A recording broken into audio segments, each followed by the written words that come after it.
속독, 속청으로 속도를 몇 배로.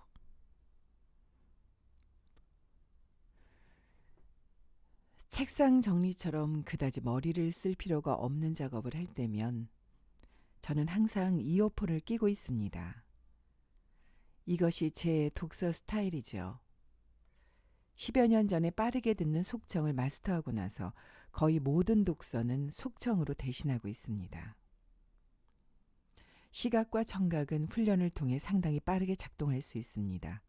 이는 많은 뇌과학자들에 의해 인정된 사실이기도 합니다. 독서의 속도를 높이는 방법으로는 속독법이 유명하죠. 예전에 텔레비전에서 속독법을 소개했는데 문고본 한 권을 읽는데 15분, 요점만 읽는 경우에는 2, 3분밖에 걸리지 않는다는 사실에 무척 놀랐습니다.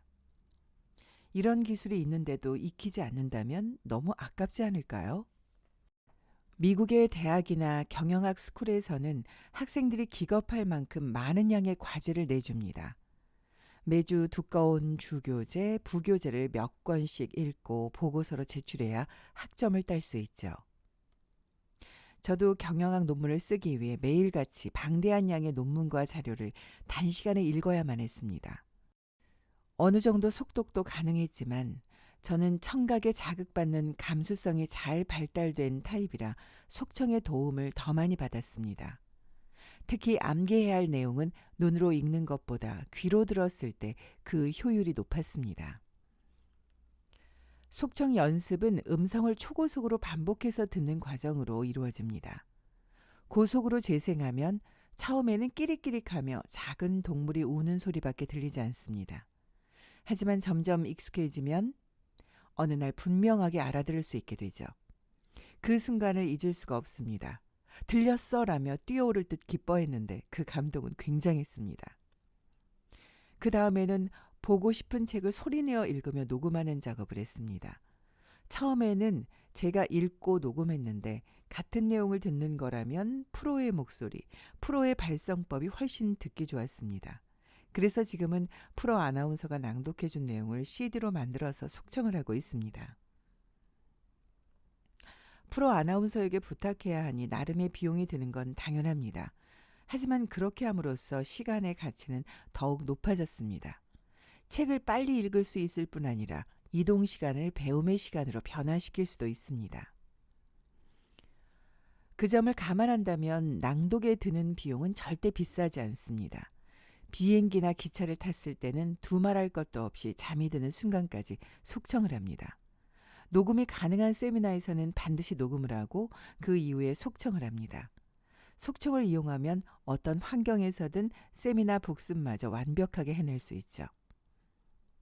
속청에는 두뇌를 자극해서 머리의 회전을 원활하게 해주거나 의욕을 불러일으키는 효과도 있다고 합니다.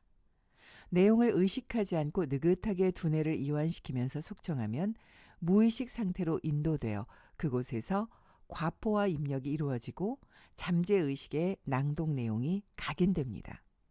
그 결과 책의 내용을 자신의 일부로 받아들이게 되어서 언제 어디서든 활용할 수 있습니다.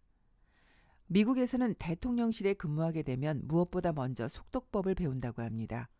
매일 방대한 서류를 읽어내야 하는데 보통 속도로 느긋하게 읽어서는 그 분량을 배겨낼 수가 없기 때문이죠.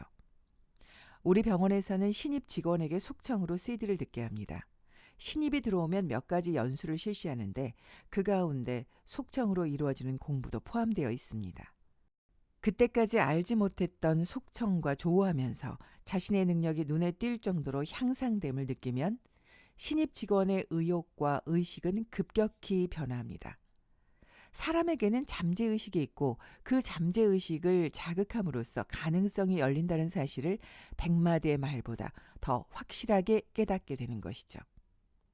그 후에는 아무런 지시를 내리지 않아도 스스로 의욕적으로 배움을 지속합니다. 그렇게 하다 보면 어느새 배움의 습관이 완전히 몸에 배고 잠재의식을 활용해 선순환의 궤도에 오르는 것을 확인할 수 있습니다. 속청은 일거양득의 효과를 가져다 줍니다.